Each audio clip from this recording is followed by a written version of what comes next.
नमस्कार दोस्तों, स्वागत है आपका अपने YouTube चैनल अंक कोचिंग क्लासेस में। दोस्तों आज मैं इस वीडियो में तुलसीदास जी का परिचय बताऊंगा जो कि परीक्षा की दृष्टि से बहुत ही महत्वपूर्ण है। तो दोस्तों हम आपको बता दें, कई बार ऐसा होता है कि एग्जाम में हम किसी भी लेखक या कवि का परिचय तो लिखते हैं लेकिन नंबर कट जाते हैं। तो दोस्तों उसका कारण होता है कि हमारे वर्ड लिखने का जो वर्ड होता है सही एवं सटीक नहीं होता है, इसलिए हमें पूरे के पूरे नंबर नहीं मिलते। तो दोस्तों इस वीडियो में मैं तुलसीदास जी का परिचय सही एवं सटीक वर्डों में बताऊंगा जिससे कि आपको पूरे नंबर मिल सकेंगे। अगर चैनल में नए हैं दोस्तों तो चैनल को सब्सक्राइब कर लीजिए और सब्सक्राइब कर बेल आइकन को जरूर प्रेस कर लीजिएगा, क्योंकि मैं ऐसे ही लेटेस्ट वीडियो आपके लिए लेकर आता रहूँगा। तो चलिए दोस्तों यहाँ से वीडियो स्टार्ट करते हैं। सबसे पहले आपको 2 रचनाएं लिखना है और तुलसीदास जी का देख लीजिए परिचय निम्न बिंदुओं के आधार पर दीजिए। इस तरह आपसे क्वेश्चन पूछा जाएगा। तो सबसे पहले आपको 2 रचनाएं लिखना है। 2 रचनाएं के बाद भाव पक्ष और कला पक्ष लिखना है। इसके बाद साहित्य में स्थान बताना। तो देख लीजिए सबसे पहले 2 रचनाएं। दोस्तों 2 रचनाएं इनके देख लीजिए जो कि महत्वपूर्ण रचनाएं हैं। मैं 3 रचनाएं लिख दिया हूं, आप इनको अच्छे से याद कर लीजिए। तो सबसे पहला रामचरितमानस, फिर दोहावली, फिर कवितावली। ये तुलसीदास जी के महत्वपूर्ण रचनाएं हैं। तो देख लीजिए 2 रचनाएं पूछा है लेकिन यहाँ पे 3 लिखा हुआ है, आपको 2 अच्छे से याद कर लेना है। इसके बाद देख लीजिए भाव पक्ष। तो दोस्तों भाव पक्ष में लिखेंगे, दोस्तों तुलसीदास जी के भाव पक्ष में लिखेंगे तुलसी साहित्य में लोकहित, यानी जो तुलसीदास हैं साहित्य में लोकहित लोक मंगल की भावना सर्वत्र मुखर है। आपके काव्य में समन्वयवादी यानी समन्वयवादी दृष्टिकोण दार्शनिकता है।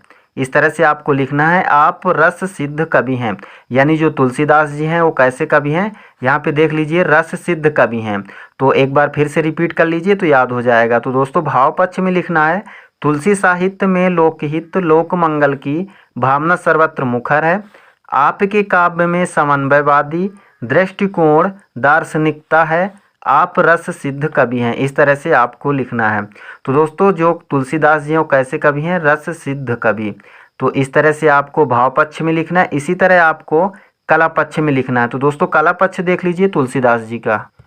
तो दोस्तों देख लीजिए यहाँ से कला पक्ष स्टार्ट होता है। तुलसी ने अपने समय में, यानी तुलसीदास जी ने अपने समय में प्रचलित अवधि और ब्रज भाषा को अपनाया, यानी कि तुलसीदास जी के कला पक्ष में लिखना है तुलसी ने अपने समय में प्रचलित अवधि और ब्रज भाषा को अपनाया। उन्होंने संस्कृत शब्दों का प्रचुरता में प्रयोग किया, यानी कि जो तुलसीदास जी हैं वो अपने कला पक्ष में लिखना है हमें कि तुलसीदास ने अपने समय में प्रचलित अवधि और ब्रज भाषा को अपनाया। उन्होंने संस्कृत शब्दों का प्रचुरता में प्रयोग किया, यानी संस्कृत जो शब्द है उनका अत्यधिक मात्रा में प्रयोग किए तुलसीदास जी ने। फिर इसके बाद यहाँ से लिखना है किया तथा छंद योजना में दोहा चौपाई कवित्त सवैया आदि का प्रयोग किया है। तो दोस्तों इस तरह से हमें लिखना है कला पक्ष। आप एक बार और रिपीट कर लीजिए तो याद हो जाएगा। इसी तरह मैं आपको बता दूं साहित्य में स्थान लिखना है दोस्तों। तो चलिए आगे साहित्य में स्थान देख लेते हैं। दोस्तों ये रहा तुलसीदास जी का साहित्य में स्थान। देख लीजिए तुलसी ने अपने अप्रीतम, यानी यहाँ पे देख लीजिए तुलसी ने अपने अप्रीतम काव्य प्रतिभा से साहित्य का गौरव बढ़ाया है।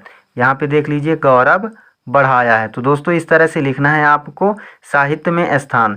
फिर लिखना है तुलसीदास महान समन्वयकारी कवि थे, यानी जो तुलसीदास हैं वो कैसे कवि थे, महान समन्वयकारी कवि थे। उन्हें साहित्य के आकाश का चंद्रमा कहा जाता है। दोस्तों कई बार विकल्प में पूछा भी गया है कि आकाश का चंद्रा, यानी कि पूछा जाता है साहित्य के आकाश का चंद्रमा बिंदी बिंदी कहा जाता है। तो वहाँ पे कौन आएंगे, तुलसीदास जी, यानी तुलसीदास जी को साहित्य के आकाश का चंद्रमा भी कहा जाता है। इस तरह से आपको साहित्य में स्थान लिखना है। दोस्तों यही वीडियो आपको कैसा लगा कमेंट में ज़रूर बताइएगा। नेक्स्ट वीडियो हम आपके लिए जल्द ही लेकर आएंगे।